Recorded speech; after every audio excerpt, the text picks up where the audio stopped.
Good evening, and we begin at 5 with our homeless crisis and a glimpse beyond the Rose City to solutions that are taking shape in other parts of the state. This evening, we are focusing on new efforts in Salem to help get people off the streets. Well, thanks for joining us tonight. I'm David Molko. And I'm Laurel Porter. The city now has a new shelter offering much needed services. Mike Benner joins us now to give us a look inside. Mike? Yeah, tell you what, Laurel, this building located in a well-known, recognizable part of Salem is beautiful. It's been renovated in a way that'll best serve a clientele accustomed to living on the streets. And it turns out this shelter is one of several that'll be opening very soon. This week in Salem, Mayor Chris Hoy cut a big blue ribbon on the back steps of Yaquina Hall on the Oregon State Hospital grounds. The old nurses' dorm is now the city's newest homeless shelter, a necessity to combat what the mayor calls a humanitarian crisis. We have people living on our streets and dying on our streets, and it's projects like this that are going to help us in that. This has been a long time in the making.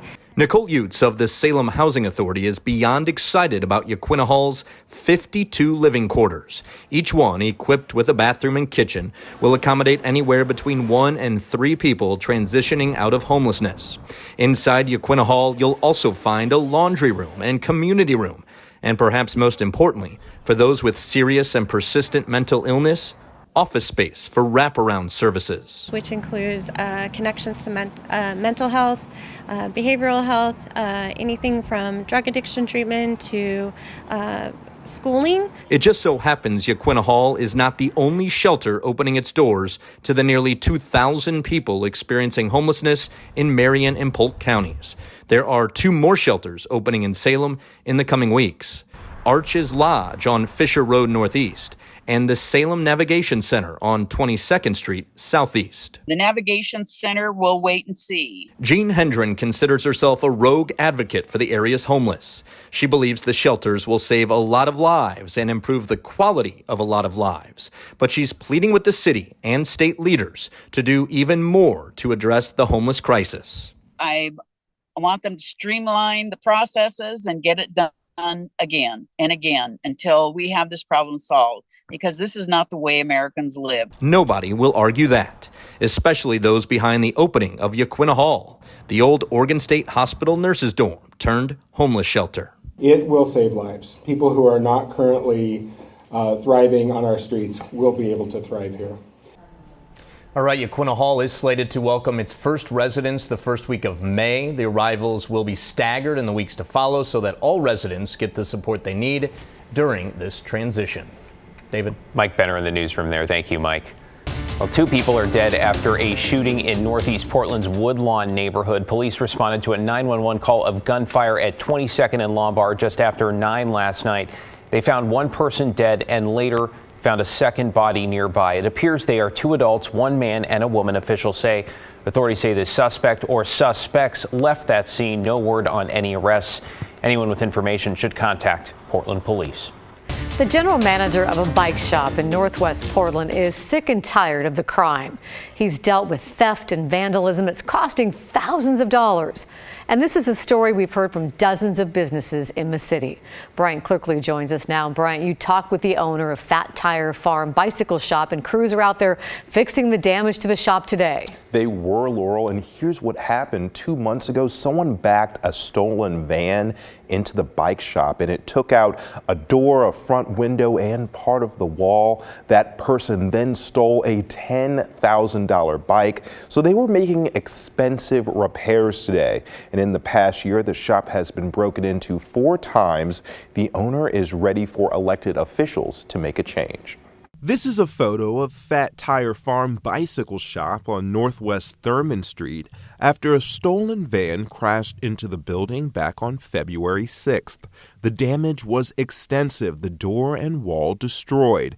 And if that's not enough, General Manager Barry O'Connor says the person then stole a $10,000 bike. Flash forward exactly 2 months later, crews are in the store repairing it. O'Connor says they've had several break-ins in the past year. A week prior to the van smashing through the wall, we had a window broken and some bars ground out and a $5,000 frame and a $1,000 fork stolen as well. Of course, many other businesses are dealing with this too.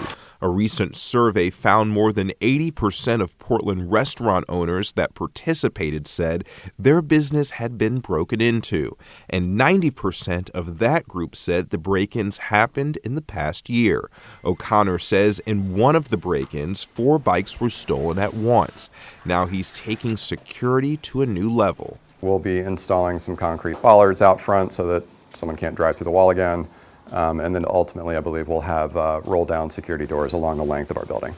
These repairs will cost the shop about $40,000. O'Connor says a customer saw the $10,000 stolen bike in the back of a car. The customer took a picture with the car's license plate.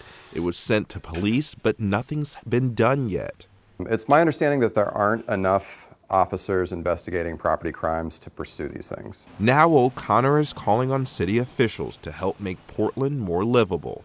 I don't envy elected officials their jobs, but that's what they're getting paid for, is to make difficult decisions about where to prioritize spending and to create a vision and take action. In a statement, Portland police say it can be discouraging when they don't have the resources to follow through with solving these types of crimes. And they understand the frustration coming from the victims because they feel the same way. And because of their current resources, they have to prioritize shootings, robberies, and assaults. Bollards and roll-down doors, that is the reality. Thank you, Bryant. Well, this evening, Idaho has become the first state in the country to explicitly create criminal penalties for those who help minors travel out of state for an abortion without parental consent. The law goes into effect in 30 days. It means those who help minors get an abortion, for example, by giving them money for medication, a ride, or organizing a visit to a clinic in Oregon, Washington, or really any other state, could face 2 to 5 years in prison. Now, abortion has been banned at all stages of pregnancy in Idaho since August, following the Supreme Court's decision to overturn Roe v. Wade.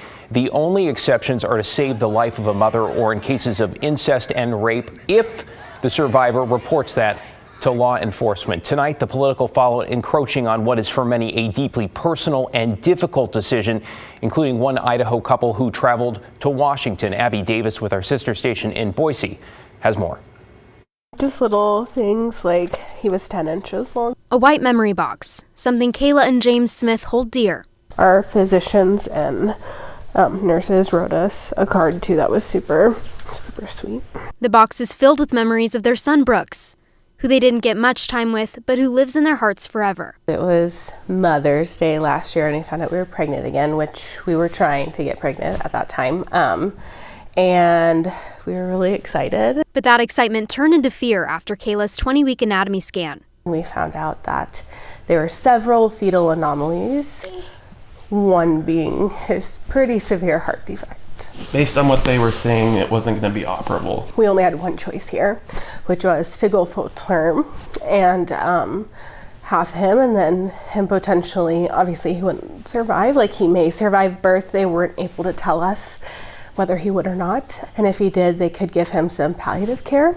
But we just didn't think that that was right and didn't want him to feel pain. Kayla says she was also at high risk for preeclampsia, a pregnancy complication that can cause high blood pressure and other dangerous conditions. I felt like I was putting myself at risk too. So the couple decided to end the pregnancy and induce Brooks early. But under Idaho's abortion laws, Kayla couldn't get that care in state. My care team here couldn't do anything for me. At 21 weeks, they went to Washington State for the procedure. We decided it would probably be better to have a termination for medical reasons. We also really wanted to meet him. So I was induced and gave birth to him. That was Abby Davis reporting. The new law is also drawing plenty of reaction from Idaho's neighbors. Planned Parenthood said in part in a statement, young people seeking abortion deserve our compassion and support, not the extreme government overreach this law sanctions. And Washington Senator Patty Murray said this law is an appalling attack on the rights of Idaho women and our most basic right as Americans to travel freely within our country. To Woodburn now, where teachers have voted to authorize a strike amid negotiations between the Woodburn School District and the teachers union. The vote doesn't automatically mean that a strike is happening, but the union's bargaining team can now call for one. Negotiations have been ongoing since last year. The union says they're stuck on a number of issues, including pay, class size, and special education caseloads. The earliest possible date for a strike is April 20th. An abandoned building went up in flames early this morning. Portland fire crews say they let the old Elks Lodge burn since it was set to be demolished. They add the spot off Northeast 99th and Irving is one they are familiar with because it's caught fire before. I've been at this place 7 times, you know, just whether it's a PIO or as a firefighter on scene. So, yeah, we're familiar with what's going on here. Yeah, the building closed back in 2015. No one was injured and no word yet on the cause.